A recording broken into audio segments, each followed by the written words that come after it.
अम्मा बाद फ़ाउज़ु बिल्लाहि मिनश शैतानिर रजीम बिस्मिल्लाहिर रहमानिर रहीम। नारा नहीं ईमान है ये आज़ादी के मतवालों का, कश्मीर का ज़र्रा ज़र्रा है कश्मीर के रहने वालों का, और जुल्म को अमन दावत को वफा कहते हैं। कैसे नादान हैं सर सर को सबा कहते हैं। मेरे कश्मीर ज़रा जाग के कुछ जा तलब, गैर को तेरे मुकद्दर का खुदा कहते हैं। सामीन मोहतरम, कोई तकरीरी मुकाबले का शौक़ नहीं है, वो शौक़ हमने कॉलेजेस में पूरा कर लिया। आज की इस रैली का जो मकसद है वो आप सबको बखूबी उससे आप आगाह हैं। यासीन मलिक साहब इस वक्त जब हम यहाँ खड़े हैं वो भारतीय अदालत में मौजूद हैं और कुछ ही देर में उनका फैसला सुनाया जा रहा है। फैसला किस चीज़ का है? ये नौजवान यहाँ कसीर तादाद में मौजूद हैं, जज्बाती नारे अच्छी बात है, लेकिन हमें इल्म होना चाहिए कि हो क्या रहा है। फैसला इस बात पे है कि 3-4 किस्म के केसेस हैं।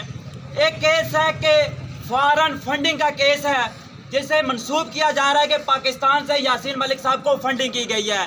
दूसरा केस ये है कि उन्होंने गद्दारी की है भारत के साथ। तीसरा केस ये है कि अमन व अमान खराब किया है। पहली बात तो यह है कि दुनिया के किसी भी कानून में एक मुल्क दूसरे मुल्क के शहरी को अपने मुल्क में, मिसाल के तौर पर हम आज़ाद कश्मीर के शहरी हैं, जम्मू कश्मीर के शहरी हैं, यहाँ के रहने वाले हैं, हम अगर यहाँ कोई जुर्म करते हैं तो हमें भारत की अदालत सज़ा नहीं सुना सकती। इस लिहाज से जब इस वक्त यासीन मलिक को सज़ा सुनाई जा रही है तो वो जिन्होंने जो कुछ किया वो कश्मीर में किया।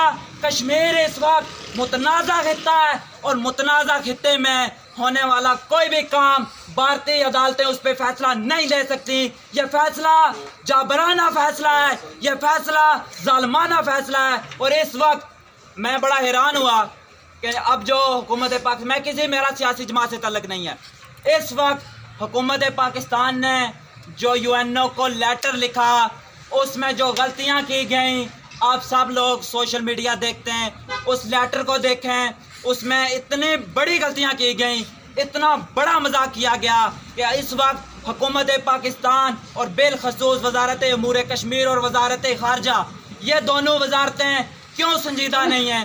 पाकिस्तान के अंदर सियासी मेला लगा हुआ है, लेकिन कश्मीर के इस अजीम बेटे के लिए किसी ने यहाँ से दिल से आवाज़ बुलंद नहीं की। मैं इतना ही कहना चाहूँगा कि ये भीख नहीं आज़ादी है, ये भीख नहीं आज़ादी है। मांग